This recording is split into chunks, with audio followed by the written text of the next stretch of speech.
মাথো 11 দিনৰ যুদ্ধত বিদ্ৰোহী সংগঠনে দখল কৰিলে সিৰিয়া। এয়া আছিল মহম্মদ আল জোলানী নেতৃত্বাধীন হায়াত তাহৰিব আল শাম আৰু সহযোগী সংগঠন জইচ আল ইজ্জাৰ ধুমুহা সদৃশ অভিযান। মাৰ্কিন সেনাই আফগানিস্তান ত্যাগ কৰোঁতে তালিবানেও ধুমুহাৰ গতিত দখল কৰিছিল সমগ্ৰ দেশ। কিন্তু জোলানী নেতৃত্বাধীন HTSে ততোধিক গতিত নিজৰ দখললৈ নিয়ে সিৰিয়া। বিদ্ৰোহী সংগঠনে প্ৰত্যক্ষ যুদ্ধ ঘোষণা কৰিছিল যোৱা 27 নৱেম্বৰত। সিৰিয়াৰ চৰকাৰী বাহিনীক সহায় কৰি থকা ৰাছিয়া দীৰ্ঘদিন ব্যস্ত থাকিবলগীয়া হৈছে ইউক্ৰেইনৰ সৈতে যুদ্ধত। আছাদৰ চৰকাৰক সহায় কৰা ইৰাণ শেহতীয়াভাৱে ব্যস্ত ইজৰাইলৰ আক্ৰমণ চম্ভালাত।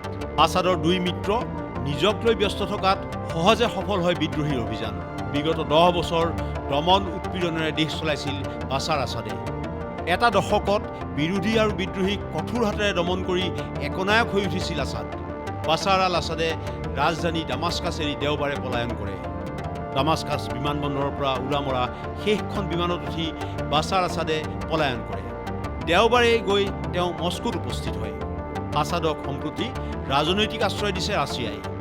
তেওঁৰ শাসনত অতিষ্ঠ হৈ পৰিছিল সিৰিয়াৰ জনগণ। ইয়াৰ পৰিণতিত দেশবাসীয়ে জোলানী নেতৃত্বাধীন বিদ্ৰোহী সংগঠনক প্ৰত্যেকখন গাঁও চহৰতে নায়কোচিত আদৰণি জনায়।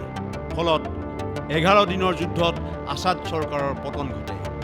বিশেষ কোনো ৰক্তপাত সংঘটিত নকৰাকৈ আৰু চৰকাৰী বাহিনীৰ প্ৰতিৰোধ অবিহনে দুই বিদ্ৰোহী সংগঠনে সিৰিয়াৰ ক্ষমতা নিজৰ হাতলৈ নিয়ে। যুদ্ধৰ 12 দিনত আল জোলানী নেতৃত্বাধীন HTS আৰু সহযোগী বিদ্ৰোহী সংগঠনে সিৰিয়া স্বাধীন হোৱা বুলি ঘোষণা কৰে। অৱশ্যে প্ৰধানমন্ত্ৰী গাজী জালালীৰ হাততেই এতিয়াও আছে প্ৰশাসনৰ দায়িত্ব। দেশ এৰি পলায়ন কৰা নাই গাজী জালালীয়ে। বিদ্ৰোহীৰ হাতত শান্তিপূৰ্ণভাৱে ক্ষমতা হস্তান্তৰ কৰিবলৈ প্ৰস্তুত বুলি তেওঁ ঘোষণা কৰিছে। মহম্মদ জোলানীৰ প্ৰকৃত নাম আহমেদ হুছেইন আল শ্ৰাৰ।